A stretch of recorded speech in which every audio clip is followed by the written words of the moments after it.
You won't want to miss this. It's no secret Joe Rogan isn't exactly rolling out the red carpet for woke culture. He's made that clear time and time again, calling out its contradictions and overreach without hesitation. So what happens when a guest strolls onto a show and tries to defend woke ideas? Buckle up. We're about to break down some of the most unforgettable moments where Joe keeps it raw, real, and backed by straight-up facts and no-nonsense logic. But first, don't forget to subscribe and hit that notification bell for more content like this. By the way, I'm glad you're better. I'm glad it only lasted a day. You're probably the only one at CNN that's glad. No. We're not. The rest of them are all lying about me taking horse medication. And we should talk about that. That bothered you. It should bother you, too. They're lying at your network about people taking human drugs versus drugs for veterinary. Calling it a horse dewormer is not a flattering thing. I get that. It's a lie. It's a lie on a news network, and it's a lie that's a willing...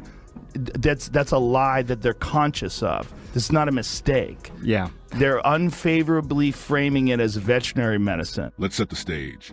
It was 2021 when Drive Sanjay Gupta, CNN's chief medical correspondent, made a rare appearance on Joe Rogan's podcast. It was one of those uncommon moments when someone from the so-called mainstream media actually stepped into Joe's arena. Naturally, the conversation zeroed in on the pandemic and the massive push for vaccinations. But here's the twist.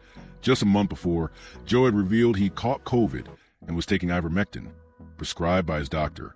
CNN didn't hold back, launching a wave of stories painting Joe as a reckless crank. So when Sanjay sat down across from him, Joe had the perfect chance to push back, and he didn't waste it. This was his moment to call out the media spin, ask tough questions, and lay the truth bare for everyone listening. Did you see that thing that the FDA put out? What did the FDA put out? It was a tweet, and it was snarky. I admit it. They said, "You are not a horse, you are not a cow, stop taking this stuff," or something like that. Why would you say that when you're talking about a drug that's been given out to billions and billions of people, a drug that was responsible for one of the inventors of it making the Nobel Prize. The Nobel Prize in 2015? Yeah. Yeah, No, a drug that has been shown to stop viral replication in vitro. You know that, right? Why would they lie and say that's horse dewormer? I can afford people medicine, mother. This is ridiculous. It's just a lie. I don't think anyone is... But don't you think that a lie like that is dangerous on a news network when you know that they know they're lying? You know that they know that I took medicine, like, here it is. This is ivermectin. You got it with right you. here. Somebody gave it. This one's absolutely hilarious. Just to clear things up, there are two types of ivermectin. One made for animals and one made for humans. The animal version is for deworming horses and livestock. The human version is an FDA-approved drug used to treat certain parasitic infections. Simple enough, right? Well, not if you're CNN. They spun the story like Joe was out here raiding barns for horse meds. Suddenly, the debate wasn't even about whether the drug worked. It became about something much bigger. Why would a major news network knowingly twist the facts and smear someone? But Joe didn't flinch. He kept pushing calmly and relentlessly until Sanjay finally admitted they got it wrong.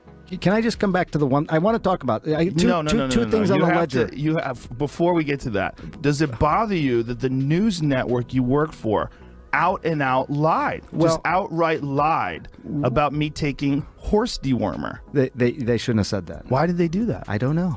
You didn't ask? You didn't think that was you're the medical guy over there. I didn't ask. I should have asked before coming on your podcast. But they did it with such glee. No, yes, Joe. they did. I watched. I watched. You watched.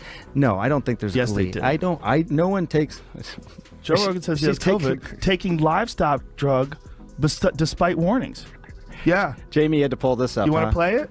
But my point is, you're working for a news organization. If they're lying about a comedian taking horse medication, what are they telling us about Russia? What are they telling us about Syria? Do you understand that that's why people get concerned about the veracity of the news? Joe did something almost no one else dares to do. He held the mainstream media accountable right to their face. And here's where it gets even funnier. After the episode aired, CNN ran a segment interviewing Sanjay about what it was like to have a long-form conversation with Joe.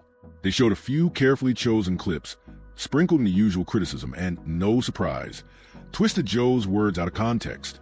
But they conveniently left out the one moment that really mattered, when Joe flat out called out CNN's lie. Sanjay even tried to downplay it later, dismissing Joe's arguments as mental gymnastics. From that point on, CNN practically treated Rogan like a personal nemesis, pumping out articles with a not-so-subtle tone of resentment. Meanwhile, their ratings tanked. And Joe's podcast? It skyrocketed, becoming the most popular in the country and eventually the world. And believe it or not, as intense as that showdown was, it was nothing compared to fireworks that exploded when Graham Hancock and Flint Dibble clashed on Joe's show. The influence of Flint and his colleagues on media and culture. And again, we've got the Society for American Archaeology, 5,000 members. Flint is one. Flint's co-author, John Hoops, actually helped to write this letter for the Society of American Archaeology. They're saying that I embolden extreme voices that misrepresent archaeological knowledge in order to spread false historical narratives that are overtly misogynistic, chauvinistic, racist, and anti-Semitic. I mean, you apply those labels to somebody and you're going to get that person hated by a lot of people. Whole ball. Yeah, I did not write that. No, your co-author, John Hoops, wrote it. We urge Netflix to add disclaimers that the content is unfounded. They want it to be called science fiction. In other words, that's a very clever way of canceling. I remember catching this one live as it dropped, and wow, it was something else. Graham Hancock has long been a thorn in the side of mainstream archaeology, but things really boiled over when Netflix gave him a platform.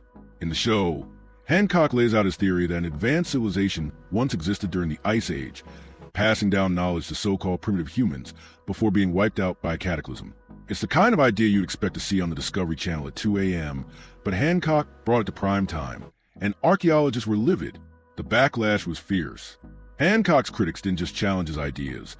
They unloaded every label in the book, calling him a peddler of false historical narratives that were supposedly misogynistic, chauvinistic, racist, and anti-Semitic. Just imagine, you slap those labels on someone and you're basically painting a target on their back.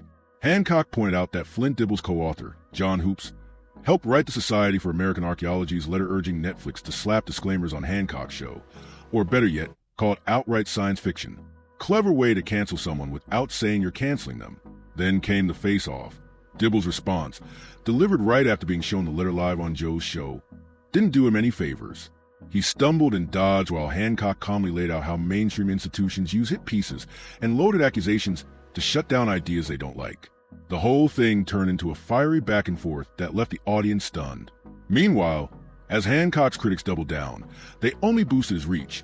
And Joe's podcast once again became ground zero for watching legacy gatekeepers squirm when someone calls them out. Makes you wonder what kind of meltdown we'd see if Eddie Bravo ever landed his own Netflix deal. Go back to that. Why would And someone... here's Flint. Graham, you're Here's so Flint. much more of a celebrity than me. Here's Flint. Netflix. Correct. I'm Come sorry. on. I'm sorry that I am Flint. That's not really my problem. Hey, saying I have Netflix. this power. Hey, Netflix. Correct your mistake and reclassify Ancient Apocalypse as fantasy. Netflix corrects your mistakes. This is you pushing this, Flint. And then the general media tiny fishy Twitter Netflix accounts? show, Ancient Apocalypse, is the most dangerous show on Netflix. You used the word dangerous Where? repeatedly in your conversation piece. I think that the way that you refer to archaeology as you say that you're number one enemy of archaeology and things like that, you are promoting people to dislike what we do. We are doing our jobs. No, you started off Ancient Apocalypse by calling us patronizing and arrogant. Archaeologists see me as public enemy number one. Let me be clear. I'm not here to prove Graham Hancock right. But first, a quick shout out to Flint for wearing that hat. Because honestly, without it, I wouldn't have guessed he was an archaeologist. Jokes aside though, what if someone being more well-known than you have to do with the fact that you resorted to calling them a bunch of nasty names? That's not a debate, that's just ego. And when Hancock calmly pointed out examples of others who were mocked by archaeologists but later proven right, things really got tense. Flint didn't take it well. He got visibly fired up, and the whole vibe of the conversation shifted. Neither side walked away with a clear win, but that's exactly what made the episode so compelling. It was one of those rare moments that showed why Joe Rogan stands out as an interviewer. He doesn't let anyone skate by, no matter what side they're on. It was raw, honest, and pulled no punches. I'd love to hear what you think about it. So drop your thoughts in the comments below. And if you enjoyed this video, don't forget to share it with your friends. Thanks so much for watching, and I'll catch you in the next one.